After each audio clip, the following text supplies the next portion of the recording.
post this video? Because Brandon's a good person. Or now I can just... Nice job, high forward. One shot, one kill. Ronnie did. Now introducing your BudHole podcast, Scott, the Great Brandino, Gage's Rage, and Star Lamar. What's up, girl?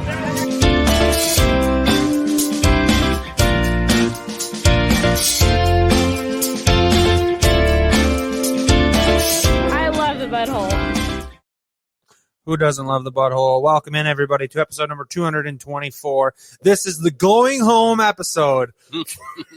So technically the last one was the penultimate. Yes, and now this is the going home episode before we cover the NFL draft live Thursday and Friday night for the Blue Collar Media Group. Gage's Rage and I were just talking about how we don't even recognize the fourth member of the BudHole from that video we have because he looks so much different now than he did last summer. Yeah, Scott, did you shine your head or? No, I put on a lot of weight since then. Is that what it is?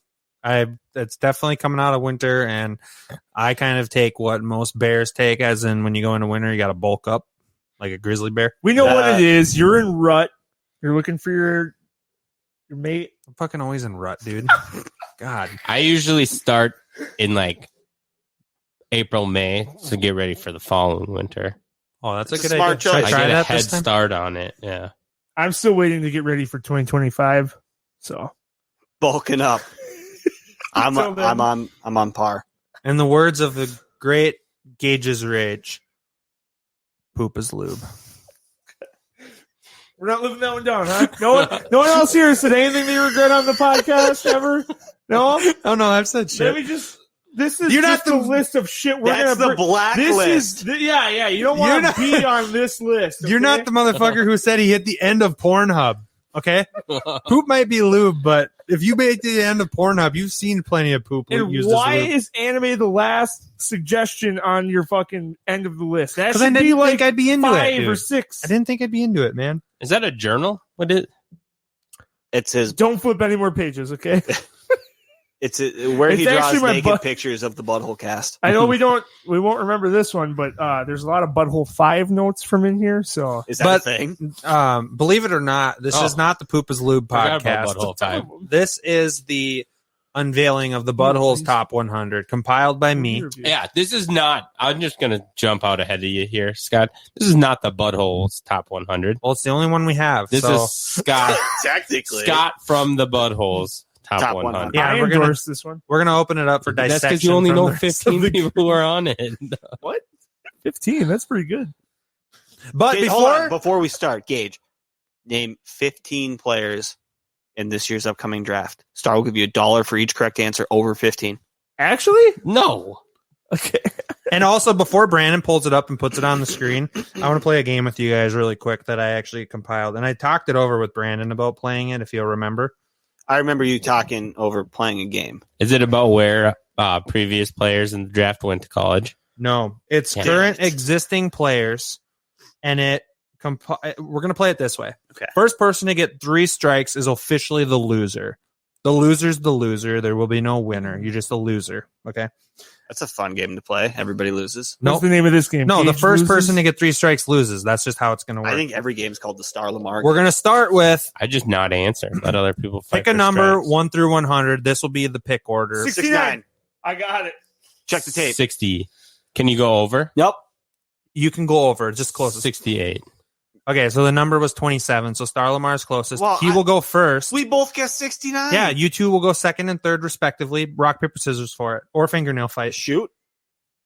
Obviously. Rock, paper, scissors, shoot. Fucking A. So Brandon No, will no, go. no. Actually, you reverse what I just said. Brandon will go first because he technically lost. Yeah. Gage will go second. Star will go third. First person to get There's the 3 out loses. Here is question number 1. Tom Brady. So To he the great has to Brandino. answer. He has to answer. All right, it's not for us. Got and it's it. multiple choice. Brandon, Sam Bradford. name who had more rushing touchdowns in college, Josh Myers or Michael Carter? What the fuck?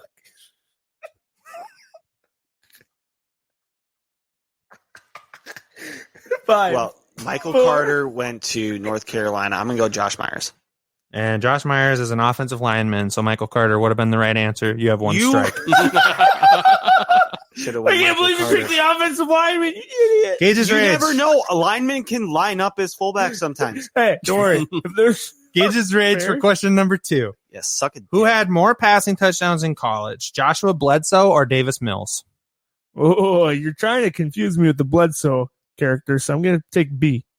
You're going to go with Davis Mills? Mills. Yep, The that's my correct boy. answer is Davis Mills. Oh, Gage's rage is good to go. Round 1. 1-0, baby. This is Jeopardy. It's a game of the long haul. This Number one 3. is called Brandon Sucks. Star Lamar. Who had a blows. faster 40 time, Trey Sermon or Liam Eichenberg? I'm going to go with Sermon. And the correct answer would have been Trey Sermon. You gave him. They got the easy ones. These are random Bledsoe draws. is Bledsoe an actual player? They're all real players. Okay. I was gonna Number swear one 4, of these to is gonna the great be Scott's Brandino, cousin. who has 1 strike. More career rushing yards in college, Puka Williams or Jonathan Cooper? Puka Williams. Puka Williams would have been the correct answer. Would have been Gage's- or is? Is the correct answer. Okay. All right. Gage's rage. Suck Yes. it, Gage. Who had Tied more up. passing touchdowns in 2020, Sam Ellinger or Cade Johnson? We're going to go with Ellinger. Sam Ellinger it. would have been the correct answer. Would have been or is? Is the correct answer. Why do I keep saying would have been? Oh. Number 6. Oh. Who had more receiving yards in their college career, Nico Collins or Jordan Scott, Star Lamar? Nico Collins. Nico Collins would have been the correct answer. No, it is the Dang. correct answer. All We're right. on a roll. Number That's 4 in a 7. row. Who had Yeah. more sacks in their college career, Tyler Shelvin or Trey McKitty? Great Brandino. I don't know who the second guy is. I'm going to go with Tyler Shelvin. The correct answer is Tyler Shelvin. Defensive Dang. tackle. LSU 2020 opt This out. one's a tricky one. Gage's rage. Ooh. Who recorded a faster 40 time, Kyle Pitts or Jamar Chase? Oh, those are both real players. This year? This year. That's not fair. Okay, wait. The game is don't get 3 strikes. 3 strikes and you're out. Correct. Okay. I'm. You wouldn't put it in here. You wouldn't say that. I'm gonna say Pitts. It's Jamar Chase. Chase. Chase ran like a 4.34. Jamar Chase had a faster 40 time. He ran a 4.38. Kyle Pitts ran a 4.44. 4.44. And that was on the same day. Correct. I was at Buffalo Wild Wings. Shout out. Roar. So Gage's Rage has 1 strike. The Great Brandino has 1 strike. Suck it, Trebek. Start and finish round 3. Could still pick up a strike and balance it all out. Which I'm one hoping of for it. these 2 players is a safety in the NFL draft? Tolanoa Hufanga or Kendrick Green?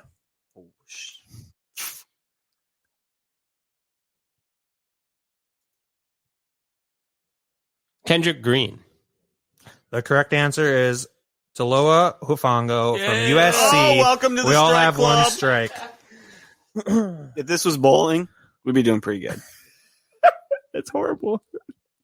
Number 10. 1 strike and 3 tries. Which of these 2 linebackers had Spare. more sacks in 2020? Chris Evans or Ronnie Perkins? The Great Brandino. Perkins has really good pancakes. If that helps you make I'm your with choice. free pie on Mondays. They got super good chicken strips, too. I'm going to go with Ronnie Perkins. Ronnie Perkins is the correct answer. Nice. I shouldn't have helped. Well, they got good lunch, too. Their fries are Half pretty good. apps after 9. Get the appetizer sampler. You're welcome.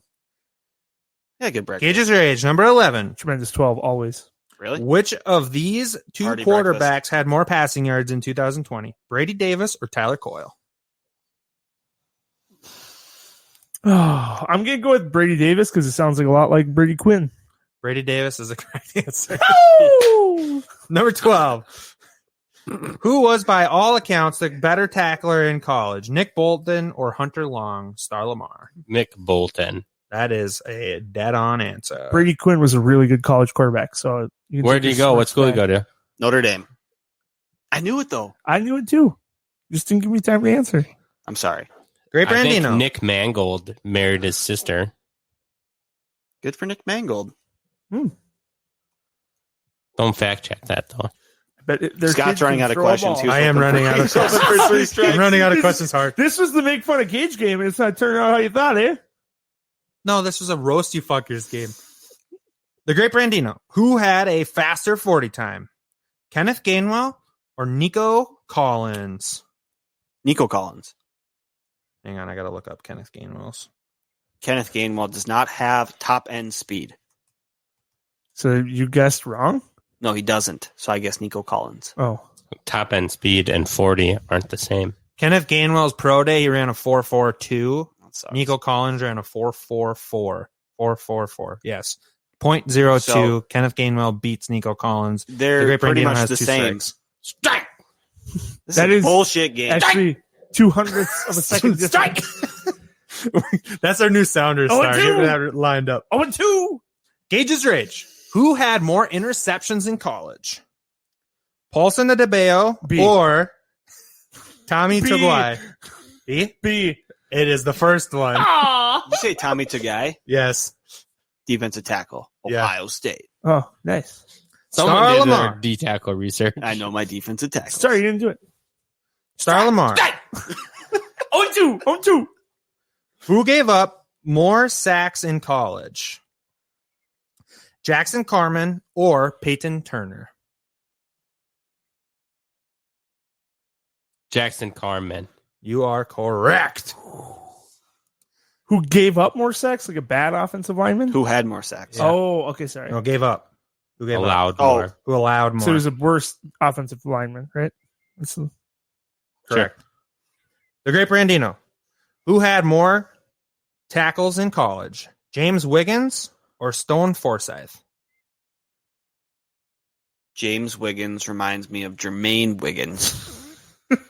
I Who's love the on logic. the offensive side of the ball, but his nephew would be on the defensive side of the ball, and the other guy is obviously not. So I'm going to go with James Wiggins. You are correct. The other guy was not a defensive player? What? No, the Stone Forsythe is an offensive tackle. What the fuck? James Wiggins is a safety. My logic prevails. So here we go, Gage's Rage, with 2 strikes. Is this all set up? Come on now. Who had more tackles in college? Tyler Shelvin or Brady Christensen? Their entire career? Yep. You're giving me another Brady name to try and confuse me. It's I'm not. gonna work. I'm taking Brady. Brady Christensen is an offensive That's a tackle. tackle. Darn it! Star hit him. You're out of here! And the game works. I just had to dig to the bottom of the list. Hey, nice job. So these were pretty much all compiled of players of opposite sides of the ball, but I had to get a little bit tricky. I definitely missed it. guessed 60%. So that just goes to prove that the Same. butthole is I high guessed level 100. IQ when it comes to the draft. All right, let's get into my top 100, shall we? Educated Quickly. guesses, though. Yeah, we'll go in like groups of what the fuck? I can't read shit. Well, that's pulled up. The people should be able to read that. We will go on the large. We the people. Do we want to do something like this one? There we go. Then we're visible here on the stream. Oh, okay. All right. Or do we want the big... Well, you control No, that. because you're doing... No, we don't need to be on the video. Scott's number 1 overall rated player, Trevor Lawrence. Oh, we do want to be on video. I don't know about that. Number 2, Kyle Pitts. Number 3, Penei Sewell. Number 4, Jalen Waddle, ahead of Jamar Chase. I fucking love Jalen Waddle. Are you concerned No. about his injury? No, I'm not. That's on his personally. cons list, though. I know. That's just like, it's something to monitor. He's had some injury history. Going to my number 5 overall, Trey Lance. I have Trey Lance rated ahead of Justin Fields because of the potential. When you look at my write-up on Trey Lance, NFL pro style offense ran in college. He called out all the protections, had a true front to back style offense, read system, which means that long balls he threw, he read right away and completed those passes. His con would be he only played 17 college starts and he lacks the tape to expose his potential warts. So he's definitely the biggest boom bust player, I think, in this draft, even more so than Zach Wilson. Jamar Chases comes in at number 6. He's probably going to be the first wide receiver taken just because of his size.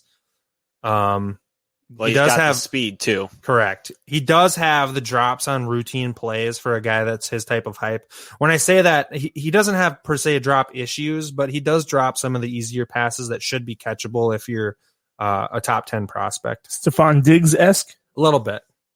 Going down to my number 7 prospect, Justin Fields. That puts 3 quarterbacks in my top 7. Justin Fields, I love as a prospect. I feel like TV oversaturation is the reason why he's being picked apart a little bit. When you play all of your games on national TV, it's going to be easy for people to kind of get bored of you. More to pick apart, more to possibly dislike. Exactly. Player number 8, Rashaan Slater. He's a stud. Rashad Bateman comes in at number 9, a little bit of a surprise. I love Rashad Bateman. I think if he goes to the right fit, some team in the 20s drafts him, he could end up being an absolute star. Do you have gopher bias? Yes. Slight gopher bias, yes. I'd say he's not in anyone else's top 10 that's not a Gopher fan. So, okay, that's fair. Gopher bias right there. Number 10, I have Elijah Vera Tucker. I love Elijah Vera Tucker. For the Vikings specifically, I would actually prefer him over, I think, Rashaan Slater. When you turn on his tape, he actually shows extremely good balance with his he also has the short arm issue that they talk about with Rashaan Slater, but Elijah Vera Tucker does a lot better job of keeping his hands inside, which helps out when you're labeled as a short arm offensive lineman. When you keep your hands inside and completely change your stance as you go, his balance is elite. He played guard and tackle in college, and he was actually All-American at both positions. He was third-team All-American as a junior in college, and as a senior in college, he was first-team All-American, and he won the best tackle in the Pac-12 last year. Now, mind you, Penei Sewell did not play. He opted out. To your point of arms, they say if a tackle has issues getting his arms like being too wide, they put him in a doorway to try and block. And if their arms go outside of the doorway, you're going to get hurt. Yep. Just bullied. Yeah, so keep your arms on the inside versus outside, because then the guys are going to come through and push your arms back up against the door. Yep. So that way you're going to break your shoulders. And Tucker does a great job of keeping his hands in the doorway. How do they get all these doorways in on the field? They do it in the locker room, maybe kind of like in Scott's garage where we did Oklahoma drills. They kind of have different setups for things. Like a good quarterback wouldn't break a light. That's true. This is when you started to care about defensive players, and a good wide receiver would. Yeah, this is the pretty much defensive draft from that point forward. You go into when you're talking 11 through 20, it's almost all defense. There's only two offensive tackles in my top from 11 to 20. Tevin Jenkins I have rated pretty high at 17 overall. Christian Darrisaw I have at 12. Christian Darrisaw does have a little bit of a work ethic issue. When you turn on the tape and watch him, he does end up watching a lot of plays happen as he kind of gives up on it early. Go to the defensive edge rush side of the football. There's a lot of good edge rushers in this class. Specifically, I actually have Azeez Ojulari rated as my number 1, but he's a 3-4 guy. So a lot of the teams that are picking in the top 18 aren't necessarily 3-4 schemes that are edge rusher specific. He'll probably be a top 20 a 20 to 30 pick, but he is my favorite prospect, specifically because his cross chop is already an elite move. And if you add a couple moves on top of that, he's going to be a great edge rusher in the NFL. Kwity Paye, I actually made the note of Everson Griffin type of motor. If you turn on the tape and watch Kwity Paye play, his motor is next level, and it's an NFL style motor. He has a lot of go. He does lack a little bit of athleticism. When you move on to Jalen Phillips, I like everything about Jalen Phillips' game except for his concussions, which you can't overlook. He probably would be my number 1 if it wasn't for those concussions. And then, of course, he also retired at one point. So your quarterbacks, I see you have Surtain at 14, Horn at 16, and Farley at 19. Yep. So they're all really close together. Are they fairly interchangeable for you? Yes, they are. The reason I like Surtain the most is because basically his only question is top end speed and quick twitch, which when you look at Caleb Farley, you're talking injuries being his issue. Yeah. Patrick Surtain, if he's put into the right position, he won't be those won't be exposed. Yeah, with the right coaching, he could definitely overcome. Now, one thing you have to note regarding Surtain is you can't teach speed. You either have it or you don't. The other two have the speed. Surtain's a little bit questioned on that. Farley, too, he obviously, you have on here, he had the ACL, the back injury, so he missed his pro day. He was an opt-out in 2020. He also doesn't have a lot of experience at cornerback either. I think that's true. He's got 2, maybe 3 years. Yep. He's a wide receiver and I think a quarterback in high school. Converted. Yep. And then converted, and he transferred from some, I think, Western school to go to Virginia Tech. Yes. I'm trying to remember the school he transferred from. I can't think of it off the top of my head. J.C. Horn, however, he's an interesting prospect. A lot of people haven't been talking about him because he's slowly been creeping up the board. But my notes on him when I turned on the tape was he's truly an alpha. He has the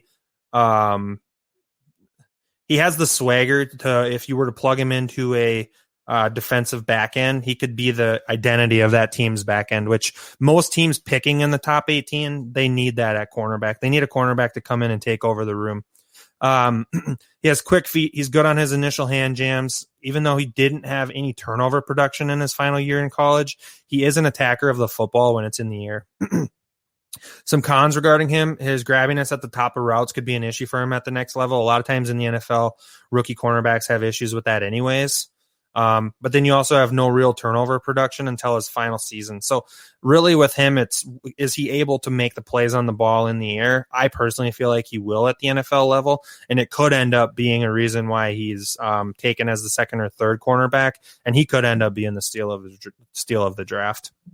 Jalen Phillips, we went through already. Najee Harris, I have at number 20. He's, I think, the best running back in the class. He's a true 3-down running back, 6'2", 230 pounds. He's a little bit lighter version of Derrick Henry. He is faster, and he also has the ability to catch the football out of the backfield.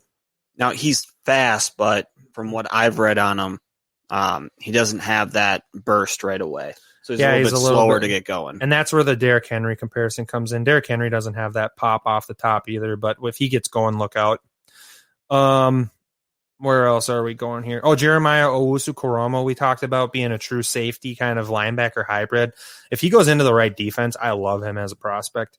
Moving down, we'll go to Zaven Collins now, who's at number 25 overall. I love Zaven Collins as a guy to go to like a Cleveland where he could be the true identity of their defense and take it over as the field general.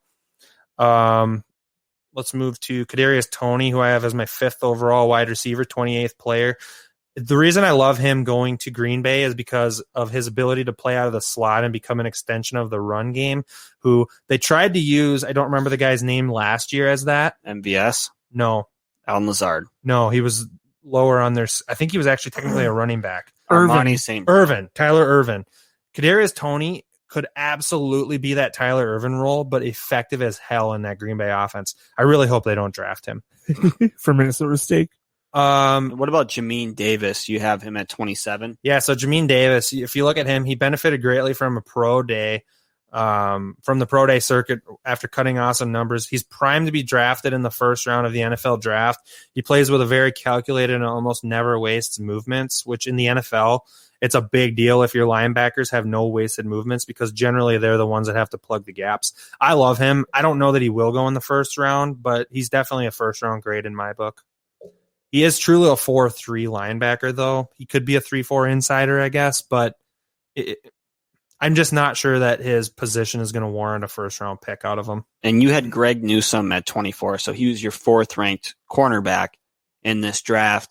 That's obviously correct. 24 to 19, even 24 to 14 isn't that far away. Yep. Is there a tier gap between these guys? To be honest, I think there is not. I think those 4 could be bracketed into the same tier.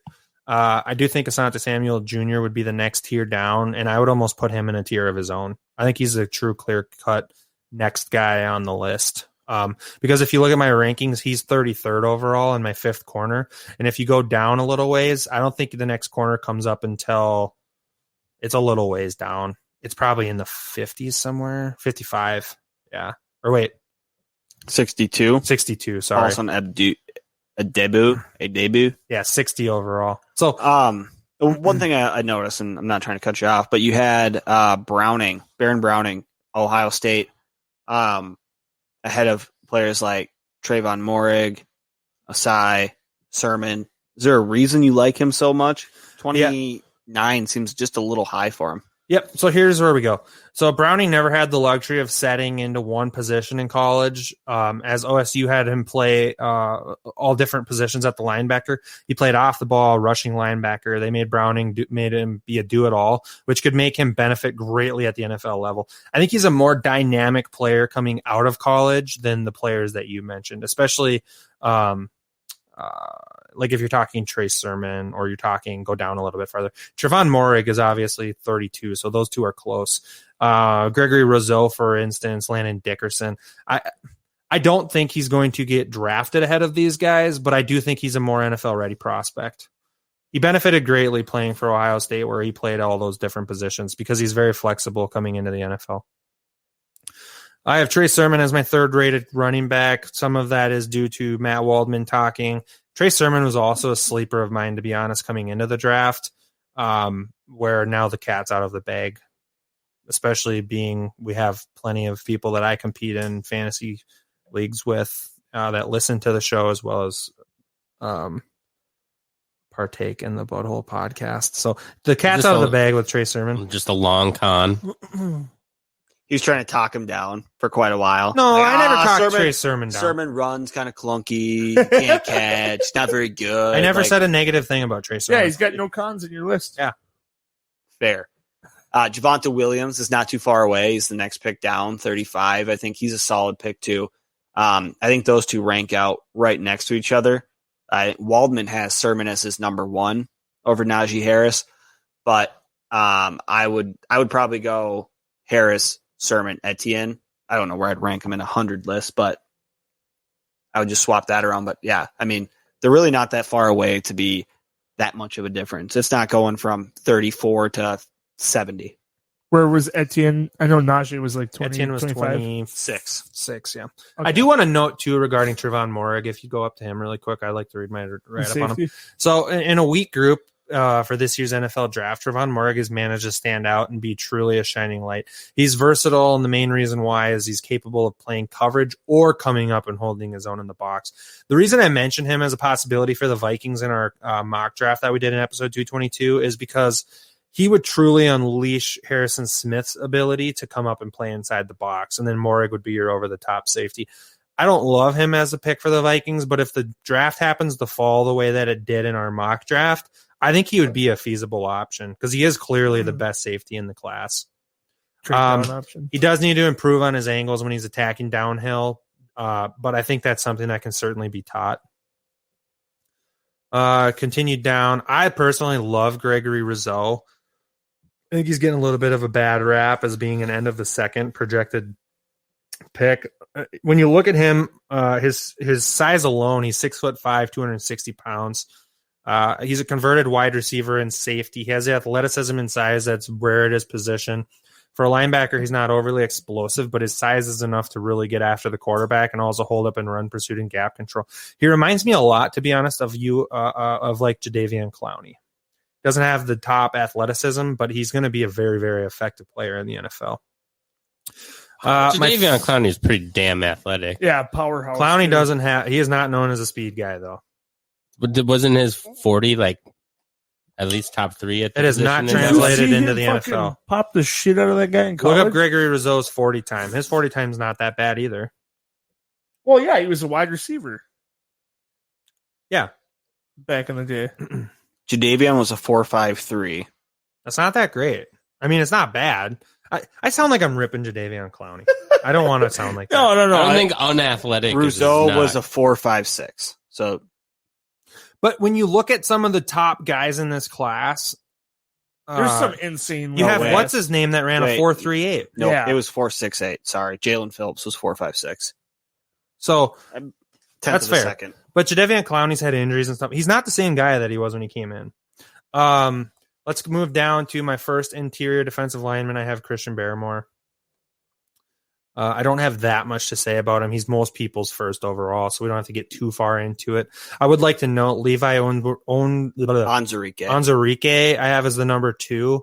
I love him as a 3-tech prospect at the NFL level, and I would be absolutely in love if the Vikings got their hands on him if they were to acquire a second-round pick. He did opt out of 2020, so he didn't have the we didn't see those reps, but he looked really good in 2019. I have him higher than Barrymore, mostly because Onwuzurike is a much better run defender. He doesn't have the stats rushing the passer, but as a 3 technique, you're not necessarily going to get the sacks like you would an edge rusher. Mm-hmm. I think he had like 2 sacks and 3 sacks, so like 5 total in the 2 years that he started. But Barrymore one of the things is he wasn't even a consistent starter at Alabama. And he really came on. He had a really good championship game, and he's really good at rushing the passer, but his pass defense or his rush defense is not that great. So he definitely he's a very good athlete, but when I'm looking at interior defensive line, I want guys that can stuff that line. We like people that can stuff that line. He does better at third down or obvious passing downs. Stuff it. Moving down the board here, we got Dylan Radunes. I love the prospect of Dylan Radunes. He never came off the field after he tore his ACL in his freshman year. Radunes is a warrior and a man who protected Trey Lance's blind side extremely well, whether it was at tackle or guard in Fargo, North Dakota. His downside is play strength and leverage with his weight are a concern. He'll need to bulk up a bit and hit the weight room. That's the exact same cons that we saw for Brian O'Neill and for Ezra Cleveland. I think Dylan Radunes would fit in perfectly in purple. Moving on to Jason Oweh, who I have as my 43rd overall, 6th rank edge rusher. I have an issue with what you said about him. Radunes? No, Jason Oweh. Okay. Because it's more of like an English problem. Because in the first one, it says the definition of trust the traits. Yep. And then in the next one, it says definition of boom or bust. So which one is it? Yeah, so when you're talking about him as a prospect, he has all the measurables. He's 6'5", 258, and he ran a 4.3 40 time. He has all the tools to be a force. He plays the run well already also. He's a very, very, very raw prospect. So when you're talking trust the traits, you're drafting him because of what he measured out at on the combine and on his pro day, not because of production on the field. That's exactly what I meant by that. I just don't understand how he can have two definitions. Yeah, so if you're drafting him, it's because you want to trust his traits. You want to trust the fact that he's 6'5", 258, and ran 4.3s 40. But if you're drafting him, that's why you're drafting him. You're not drafting him based on production. You could also start similar to the word poop. Fecal matter out of your asshole and or lube. I was going to go Gage is the definition of blowing a Madden lead, but he's also the definition of being decent enough at Madden to get a lead. Sure. I was going to go with at Fortnite, but however you want to place that. I just got a whiff of lube. Cartoon. You guys smell that? Now every time I'll close my legs. Alrighty. All right, number 100. Moving on now, we'll jump down to number... Who's one of your guys that's like the highest after 50 that is kind of surprising? We'll move down past 50, and I'll tell you. We were right there, weren't we? Some interior offensive linemen right at that 50 range. Your next two safeties come in, Javon Holland and Richie Grant, 51, 53. They're kind of that next tier after Morig. Oh, sheesh. Actually, never mind. You got freaking Mac Jones way down here. Why is that? Yeah, because honestly, in my opinion, Mac Jones is a second-round grade as a talent, but he'll go top 5, top 10 just because he's a quarterback need. Yeah. So he's probably the biggest surprise as far as I have him so low. I personally don't love I just don't love the traits with Mac Jones. When you look at what he did in college last year, he had arguably the best running back in college, best receiving core in college, best offensive line in college. Put him on a team in the top 5 and let's see him produce. Well, he's going to possibly have 3 other offensive teammates that are going in the first round, maybe 4 if Landon Dickerson goes. And what you're saying, top 5, you mean the top 5 picks, so worst 5 teams in the league. That's correct, yes. I didn't beat him up too bad actually on his traits, but Mac Jones is I didn't put this top 100 together because everybody needed to see what I said about Mac Jones. Everybody knows what the people are saying about him. He's accurate as hell. He knows how to read a defense. A lot of scouts are saying he's the smartest guy to come out in forever. Like ever? I've seen that. Yeah. I saw that he is like over prepared. Yeah. He has a fear of not being prepared and it like eats at him. Yeah. A lot of 2:30 in the middle of the night phone calls. Which is not always a good thing. No. That was cool under Laquan pressure. motherfucking Treadwell. Always trying to train and prep, running stairs after games. Work smarter, not harder. I should have been counting 7 steps. See, that's the issue at the BudHole. We're just always over prepared. Yeah. Some of the Always nervous bad about being underprepared. Yeah. some of the bad things Yeah. I said regarding Mac Jones, his lack of athleticism in the jersey he wore hurt him, meaning his Alabama jersey. Let's Physically. Does the It's a heavy jersey. underwhelming performance by Tua last year hurt him? I don't think so because they're such different quarterbacks. But you got to remember too, Tua was coming off a bad hip injury. I don't think the Dolphins will know what they have in Tua Tagovailoa by about week 8 this year, and they'll know if they need to draft a quarterback or not. Let's remember though, the Dolphins will have the draft capital next year to do that. Yep. So let's scroll down. One thing here. that I really fucked up on, in my opinion, which will be easy to nitpick, is Elijah Moore at 12. I should have put him more around that wide receiver 7 or 6 range. You guys can just beat me up over it. You idiot. Yeah. It's a great number. So that's actually why he did it. You like 71? No, 669. you're on the Oh, item column. So that's why you did it. Yeah. Nice. I just think It's actually the best pick outside of the top 5. yeah. I mean, Wide when you look at my receivers. pros I wrote in for the other guys, so Dwayne Eskridge, this is quite honestly a wide receiver class that makes you want to. I'm glad I don't have any hair because I would have pulled my fucking hair out after watching these guys. Dwayne Eskridge, you look at him, he has strong hands, seasoned route running, has the ability to play play all receiver positions, which serves him well. He has a very high level of effort in the run game, blocks very willingly. One of the better run blockers in the class. His downside is injuries. Move on to my number 57 ranked, 11 overall, one above Elijah Moore as far as the position rank, Tylan Wallace. Aligned in the Z and generally played in the right side, only Tylan Wallace will fit into a high-profile air raid style NFL offense very well. So it's kind of one of those where Elijah Moore could be as high as your wide receiver 4. He could be as low as your wide receiver probably 12, which is where I have him. But it doesn't mean that he's going to be a boom or bust, whether he gets drafted as the 4th or 12th wide receiver. These wide receivers are big time into where they get drafted and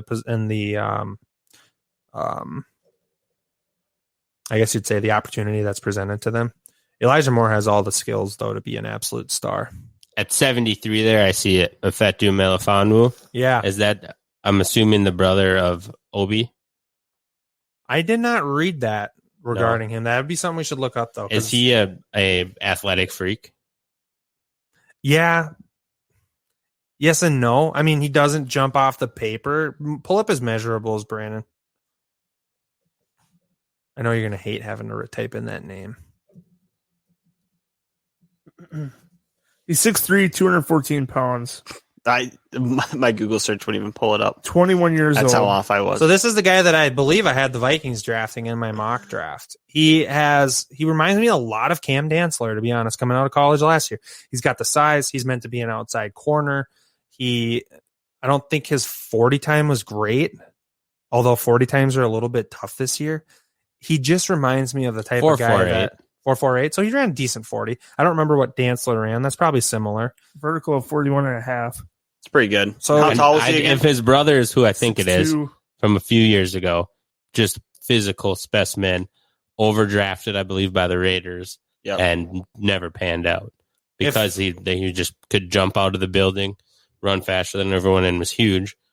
Everyone thought he was going to be like the Cam Chancellor. Didn't end up being that, but maybe the little brother. Correct, it is his brother. If Melifonwu is drafted at 73, I don't think there's any downside to picking him at 73. No. Yeah, because what would that be? 3rd round? Yeah. Mid 3rd round, roughly. Yeah. So we'll scroll down here. We could probably share this so other people can look at it. Yeah, we can have share it it. in view only. So we'll put this on our socials so you guys can look through it at your own leisure and pace. We're getting down. Here's the last 25 picks. The last thing I would say regarding these last 25 picks is my Gopher blood got me to put Ben St. Juste in at cornerback, 12 overall. He's my number 92 ranked prospect. I like him a lot as a guy in the late 3rd, early 4th round. I also like Deontay Brown, his size a lot. He's my number 99 rated overall prospect. I got a lot of linemen, defensive and offensive, in the last 50. I did end up making Davis Mills my 95th overall rated prospect. I like him a lot, depending on where he goes. I think he'd be a great option to get drafted somewhere where he would sit behind a starter for a year or two. To to a team that is overpaying a quarterback and is ready to move off that contract eventually.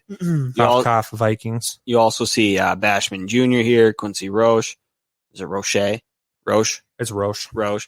Both of those could be solid guys. Kenneth Gainwell down here towards the bottom as well. A lot of people like him too, but I know Matt Waldman was a little bit more down on him as well. Yep. Tyler Shelvin, Jay Tufele, Alim McNeil, those are all really good interior defensive linemen. None of them, like everybody's been saying, the interior defensive line is not like packed with jump at you, explosive, athletic freak talent, but there is some decent depth in there. And those three guys are all bigger run stuffers. Shelvin, I think, probably has high potential. But that McNeil dude he's a big boy. Yes. I would also add in this, in these last 25, I love Ronnie Perkins as a 97 overall 4th round projection guy. He's a very solid linebacker who could end up being a really solid 4-3 guy. I also, I love as a prospect Brady Christensen. I think he could be a very good offensive tackle at the NFL level. 97 might still be 3rd round. It would be with compensatory. You're right. Picks. Yes. I think the 3rd round goes damn near to 100 or even past 100. Yeah, It does. Depending on the year. Yep. So, I guess I would also say Tommy Tremble. We mentioned Offcast from Notre Dame. I like as a tight end a lot. Good tackler. Yep. Or blocker. Very good tackler. He tackles well. I actually kind of, watching this tight end class, I kind of like these tight ends. I really do. Brevin Jordan reminds me a lot of Irv Smith. And he's actually a little more athletic too. Whoa. That's when you find tight ends, is when you least expect it. Yeah. Baltimore Ravens drafted Hayden Hurst thinking he's going to be their star. They said, let's pick up another one just in case. And Mark Andrews is still on the team. George Kittle was a middle round guy. Wasn't Hayden Hurst like the 2nd and Mark was like the 4th? Hayden Hurst was a 1st. He was the end of the 1st. He was picked before Lamar Jackson. Damn. In the same draft as him. They drafted Hayden Hurst and then traded back up for Lamar Jackson. Hayden Hurst, I believe, also suffers from like major depression and everything too. So I don't know if that had something to do with, going through spurts of having issues and whatnot too. Mm-hmm. I'm sure being drafted that high, if you have those issues, isn't good for you. Like, I'm sure it puts a lot of pressure on yourself. Yeah, definitely. What else is there? That's about it, honestly, for this top 100. It was fun to do. Next year, I think I'm going to do it earlier so I can update it. Okay. But yeah, I mean, it was fun to do. Took me about 10 days. We'll rip on it Thursday night during the draft. Yeah, it'll be interesting to see how many of the top 100 I actually hit on. You would assume I'll hit 70, right? Because even if my number 70 prospect gets picked 100, it's still technically a hit. Yeah. So I'll probably hit 70 of the top 100. Let's keep track of it. We should. We'll keep a percentage tally on it. That's what you're thinking with this. It's how it's drafted board. Not draft. This is just literal prospects. That's why Mac Jones was my number 64. 60. Yeah. Will you give me? Well, I think we get in this a little bit. How 75? A BudHole bet? No, I don't want to do that. How long before you can look back at this draft and rank the players how they actually perform in the NFL? I would say 3 years is a good You have to give it a couple of years to let them fit into the system, become starters, possibly, things like that. For sure. All right. God, 75. Come on, take it. You put 10 days on this, man. I'm thinking 67 and a half. Give it 69. You said 70. That's where I was starting this, and then I moved it to 75. 67 and a half would be the number. Scott negotiates. Like me playing Monopoly. Think about it. That rounds out the BudHole top 100. Officially my top 100, not officially BudHole endorsed, but Gage endorses it. Yeah, so I saw Rashad Bateman at 9, and I said my name can't be on this list. Hey, that's a hell of a... Scott is repping the maroon and gold BudHole shirt. I'm not saying... A little bit of Homer Hanky here, but... And you put a ton of work into it that I didn't do. So good for you. But I just got a click in the mic. You guys get that? We all did. Yeah. And yeah, we'll see how it turns out. Once you get to those like 50s and below, it's tough. You'd have no idea where teams are ranking, because then people are drafting off a need and not position. A lot of people aren't taking BPA. 50 to 100 is the reason that I'm not about taking a bet on it, because once you get into that range in the NFL draft, it can be a crapshoot. You never have know. idea. And there's always that first pick, day 3, the first 10 picks even. They're like, how did this guy still get here? How are they still available? And everyone's trading up, and some of them continue to drop, and then you learn there's something wrong with them. And Quincy Roche, I've seen as high as 3rd round pick. I've seen as low as 5th, 6th round pick. In mock drafts, even there'll be some undrafted players on that list, I'm betting. At the end of the draft, at least one people on that list will not be drafted. It always happens possible. like that. Would you take a bet with Scott for 5? No. Hey, really quick, of the first round picks, who's going to be the one that gets some damning thing come out on them on Thursday morning? No, better yet, how many of them get damning reports about them Thursday morning? Because there'll be at least one. I don't know. 5. The limit on morning. I don't mean my top 100 list. I'm just talking Pre-draft? the first round projected players. Who gets the weed gas mask? Pre-draft or just in the morning? Pre-draft. From now to when the draft starts, who's going to have some bad news stuff come out on them? I'll put it multiple. I'll go 2. 2. Mac Jones. You think he's just a terrible human? No, I don't. But I know he had the Obama mask with the no Obama sash, and I think that could come out to create some waves for him. But it already came. You already out. know about it. Yeah, it's already out. Just saying. The Tunsil gas mask was That was out of nowhere. Yeah. That's what he's saying. The field seizure thing, if it would have hung in there a little bit longer, would have been a damning evidence. I was under the impression that teams knew about that. They did, but it just hadn't hit reporters until when it came out. That teams were aware. I don't know. Josh Allen had some draft day stuff happen to him. Chick Fromm. Buffalo Bills likes taking those quarterbacks. There's going to be one or two. Yeah. Just, I'm sure, but people are learning. People are scrubbing their Twitters and they're just staying off it altogether. Yeah, they know that people don't forget, and if it's on the internet, it's forever. And it's also tough. They're learning. Grow up in that spotlight, being a fucking dumbass kid. Yeah, it's not even growing up. You were making those comments when you weren't in the spotlight. Yeah, exactly. When you're 14, just dicking off with your friends. I don't know what you're doing with your friends, but some of them were you were dicking off in rap college. lyrics and shit like that. Yeah, I don't know. If I had a spotlight on me with a trackable, searchable device, get your VPNs. Go. I don't know. I'm excited. This is like fucking Christmas for me. This is like Christmas. I tweeted that this morning. This is literally Christmas week right here. Let's go.